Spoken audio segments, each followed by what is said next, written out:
ഗുരുവായൂർ പത്മനാഭൻ.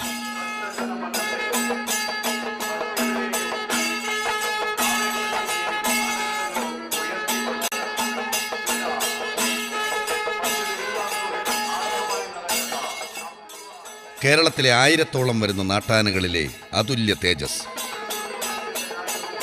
ആനകളിലെ ദൈവവും ദൈവത്തിൻ്റെ സ്വന്തം ആനയുമായ ഗുരുവായൂർ പത്മനാഭൻ.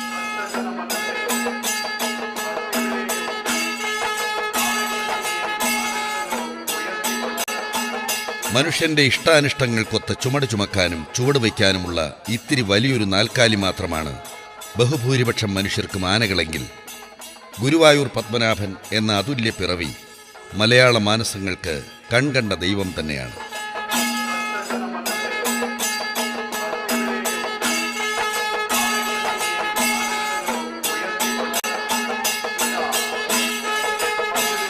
സാക്ഷാൽ ഗുരുവായൂരപ്പനെ തൃക്കൺ പാർക്കുന്ന ആത്മീയ അനുഭൂതിയോടെയാണ് ആനക്കമ്പക്കാരായ ഒരു ജനസമൂഹം ഈ ആനപ്പിറപ്പിനെ കാണുന്നതും കൊണ്ടാടുന്നതും. ഗുരുവായൂർ കേശവൻ എന്ന ഇതിഹാസ താരം പിറന്നു വളർന്ന നിലമ്പൂർ കാടുകളിൽ നിന്നാണ് പത്മനാഭനും മനുഷ്യർക്കിടയിലേക്ക് എത്തിച്ചേരുന്നത്. ഒറ്റപ്പാലം EP സഹോദരന്മാരാണ് പത്മനാഭനെ ഗുരുവായൂരിൽ നടക്കിരുത്തുന്നത്.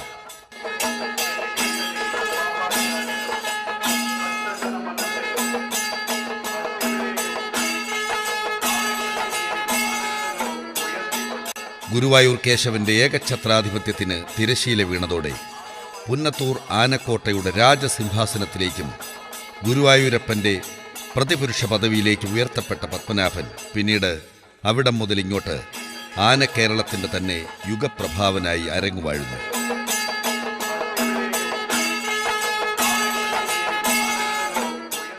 ഏതാനും വർഷങ്ങൾക്കപ്പുറം നടന്ന നെന്മാറ വല്ലങ്ങി വേലയിൽ ഒരൊറ്റ ദിവസത്തെ ഉത്സവ എഴുന്നള്ളിപ്പിനായി 2,27,227 രൂപയ്ക്ക് വല്ലങ്ങി വിഭാഗക്കാർ പത്മനാഭനെ ലേലം പിടിച്ചതോടെയാണ് പത്മനാഭന്റെ ജീവിതം പുതിയ രജതരേഖകളിലേക്ക് കുതികുതിക്കാൻ തുടങ്ങിയത്. അവിടം മുതൽ ഇങ്ങോട്ട് പിന്നീട് ഒരിക്കലും തിരിഞ്ഞു നോക്കേണ്ടി വന്നിട്ടില്ലാത്ത പത്മനാഭനെ പക്ഷേ പ്രായാധിക്യം നിമിത്തം കൂടുതൽ അകലങ്ങളിലുള്ള ഉത്സവങ്ങൾക്ക് പറഞ്ഞു വിടേണ്ടതില്ലെന്ന തീരുമാനത്തിലാണ് ഗുരുവായൂർ ദേവസ്വം ഭാരവാഹികൾ.